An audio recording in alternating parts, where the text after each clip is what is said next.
क्या लगता है आपको, प्यार का एहसास क्या होता है? तो चलिए आज हम आपको बताते हैं प्यार का एहसास का मतलब क्या होता है। कहानी एक रईस परिवार की लड़की जिसका नाम राजकिया है और दूसरी ओर एक मध्यम परिवार का लड़का जिसका नाम अमन है। दोनों एक दूसरे से बहुत अलग हैं, लेकिन क्या उन्हें एक दूसरे से प्यार हो पाएगा? चलिए जान लीजिए आप खुद ही। राधिका बचपन से एक आलीशान घर, गाड़ी और रहन सहन में पली बड़ी है। वहीं अमन बचपन से अपने परिवार को संघर्ष करता देख बड़े होते होते उसे अपने परिवार का एहसास होने लगा। ज़्यादा पैसा न होने के कारण से वो ज़्यादा पढ़ लिख ना सका। वहीं दूसरी ओर सब कुछ होने के बाद भी राधिका पढ़ने लिखने का मन न होने के कारण पढ़ ना सकी। वक्त के साथ साथ दोनों बड़े हुए अपने रहन सहन से। एक और अमन एक छोटी कार कंपनी में काम करने लगा, वहीं दूसरी ओर राधिका अपनी जिंदगी घूमने मस्ती में बिताने लगी। एक दिन आया जब दोनों का एक दूसरे से सामना हुआ। वो कुछ इस तरह हुआ कि एक दिन अमन एक कार को टेस्टिंग करने निकला था, वहीं राधिका अपने दोस्तों के साथ घूमने निकली थी। थोड़ी दूर जाके राधिका की गाड़ी खराब हो गई और उसी वक्त अमन ने देखा कि कोई वहां लिफ्ट मांग हाथ दिखा रहा है। अमन गाड़ी साइड करके उतर के राधिका की ओर गया और फिर क्या, राधिका उससे देख पूछने लगी, क्या आप हमें थोड़ी दूर छोड़ सकते हैं?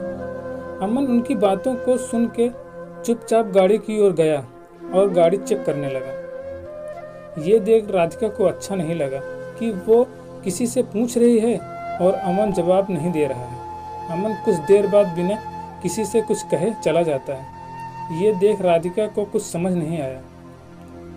तभी पीछे से आवाज आते हुए, राधिका गाड़ी चालू हो गई है, अंदर आ जा। ये सुन राधिका उससे शुक्रिया करने जाती है, तब तक अमन निकल चुका था।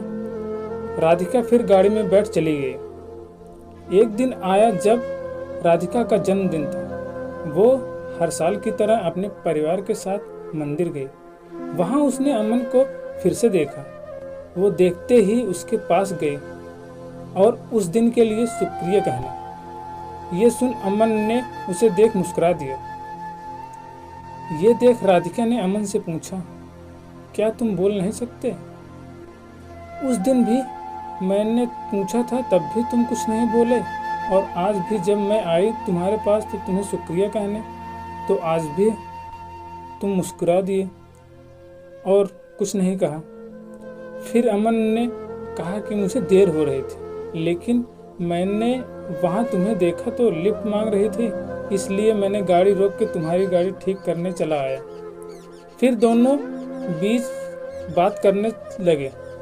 फिर अमन को देर हो रही थी तो अमन ने कहा कि अब मुझे जाना होगा, मुझे ऑफिस के लिए लेट हो रहा है। जाते जाते अमन ने उससे दोस्ती का हाथ बढ़ाया कि क्या हम दोस्त बन सकते हैं?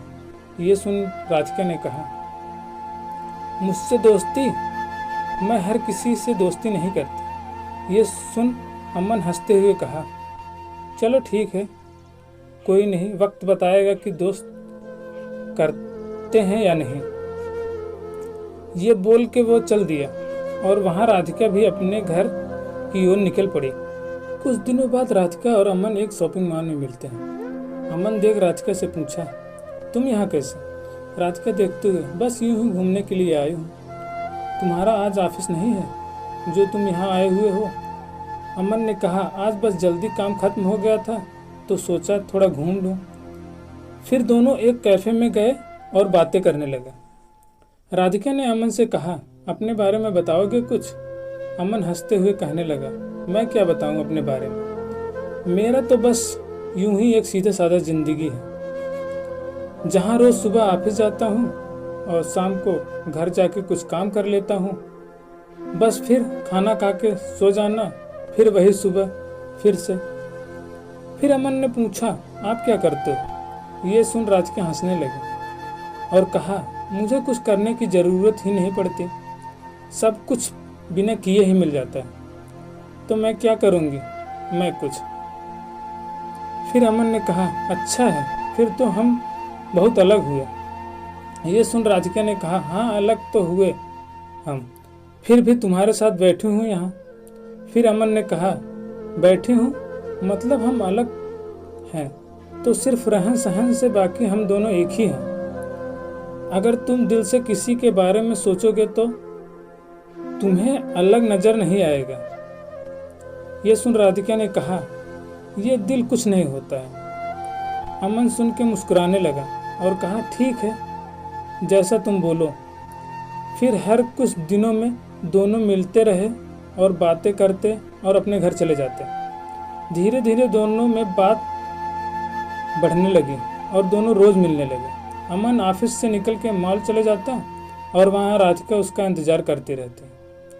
फिर एक दिन राधिका ने कहा कि मुझे एक पूरा दिन तुम्हारे साथ रहना है, देखना है कि क्या करते हो तुम पूरा दिन। फिर एक दिन अमन की छुट्टी था ऑफिस का, तो उसने राधिका को मिलने के लिए बुला लिया। फिर अमन हमेशा की तरह मंदिर गया। फिर वहाँ से आने के बाद मैदान गया जहाँ छोटे छोटे बच्चे खेला करते थे। वहाँ अमन उनके साथ खेलने लगा।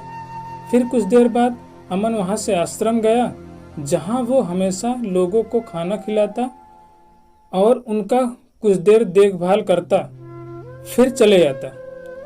फिर वहाँ से निकलने के बाद अमन घर आया और अपनी माँ को बिठाकर बचा हुआ काम खत्म किया और फिर रात हो गई और उसने राधिका को घर छोड़ाया और कहा, यह रहता है मेरी छुट्टी का दिन और यही है मेरी आम जिंदगी, जहाँ जितना हो पाता है उतना मैं करने की कोशिश करता हूँ। ये सुन राधिका बिना कुछ कहे चली गई और पूरी रात सोचते ही रही। ऐसे भी लोग होते हैं जहाँ अपना छोड़ दूसरों के बारे में इतना सोचते हैं। और यहाँ एक मैं हूँ, आज तक अपने माँ बाप की मदद तो दूर, आज तक पूछा भी नहीं कि वो कैसे हैं, वो क्या करते हैं। ये सब कुछ सोच राधिका भावुक हो गई और अपने माँ के पास चली गई। उसने देखा माँ उसकी काम कर रही होती है। जैसे ही वो माँ पुकारती है, माँ वहाँ से, क्या हुआ, कुछ चाहिए तुम्हें, बोलो। ये सुन राधिका और भावुक हो गई और माँ को कहते हुए, नहीं कुछ नहीं, बस यूं ही आई थी, और वहाँ से चली गई। बस वो एक पल था जब राधिका को एहसास हुआ कि सच में दिल से सोचने वाले लोग होते हैं। फिर क्या, मानो राधिका की दुनिया ही बदल गई। अगले दिन सुबह वो पापा के पास गई और कहने लगी, आज से मैं भी आपके साथ ऑफिस जाऊंगी, मुझे भी आपके काम का बोझ उठाना है। ये सुन पापा सोच में रह गए कि क्या हो गया मेरी बेटी को, आज इतने सालों बाद अचानक ये ख्याल कैसे आया। और अंदर ही अंदर खुशी भी हो रहे थे कि उनकी बेटी अब बड़ी हो रही है, अपनी जिम्मेदारी समझने की काबिल बन गई है। बस फिर शाम को हमेशा की तरह वो अमन से मिलने चली गई। बस फर्क इतना था कि आज वो हमेशा की तरह घर से नहीं आई थी, आज वो ऑफिस से आई है। यह देख अमन को खुशी हुई और उसने राधिका से पूछा, तो दिल होता है ना। ये सुन राधिका हंसने लगी और उससे माफ़ी मांगते हुए फिर से उसे शुक्रिया कहा कि उसकी वजह से आज वो अपने आप को पहचान गई कि उसकी जिंदगी क्या थी और वो किसे समझ बैठी थी। तो अब आगे क्या बताऊं आपको, आगे का आपको समझ आ ही गया होगा क्या हुआ रहेगा। हर कहानी की तरह दोनों को अंत में एक दूसरे से प्यार हो गया और दोनों एक दूसरे के साथ रहने लगे। अमन को एक साथी की ज़रूरत थी जो उसे समझे, प्यार करे, और राधिका को सच्चाई की, एक जिम्मेदारी की ज़रूरत थी जो उसने अमन में दिखा दिया। जाते जाते मैं आपको एक बात बताना ही भूल गया। दोनों एक दूसरे से मिले, बातें किए, घूमने और एक दूसरे के साथ काफ़ी दिनों तक रहे, लेकिन दोनों एक दूसरे से अपना नाम नहीं पूछा। ना ही अमन ने पूछा आपका नाम क्या है और ना ही राधिका ने अमन से कभी उसका नाम पूछा। तो इस कहानी का अर्थ यही था कि किसी की पहचान जानना या पूछना जरूरी नहीं है, जरूरी बस यही है कि आप बिना जाने उस पर यकीन करते हो और उसकी मदद करते हो। राधिका एक ऐसी लड़की थी जिसे हमेशा घूमना, मस्ती करना ये सब में अच्छा लगता, और अमन एक ऐसा लड़का था जिसे हमेशा उसकी जिम्मेदारी उसे पकड़ी रहती। दोनों एक दूसरे से काफ़ी अलग थे, लेकिन अंत में वही एक दूसरे के लिए बन गए। तो प्यार कभी भी और किसी से भी हो जाता है। आपको ना उसके लिए जिम्मेदारी से भटकना है और ना ही उसके लिए कुर्बानी देनी है। तो दोस्तों, आप सबको ये कहानी कैसी लगी? अगर कहानी अच्छी लगी हो तो प्लीज़ वीडियो को लाइक करें और शेयर करें। और हाँ दोस्तों, अगर आप सबको हमारी कहानी अच्छी लगी हो तो प्लीज़ चैनल को सब्सक्राइब जरूर करें।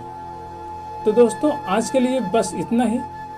मिलते हैं अगली वीडियो में एक नई कहानी के साथ।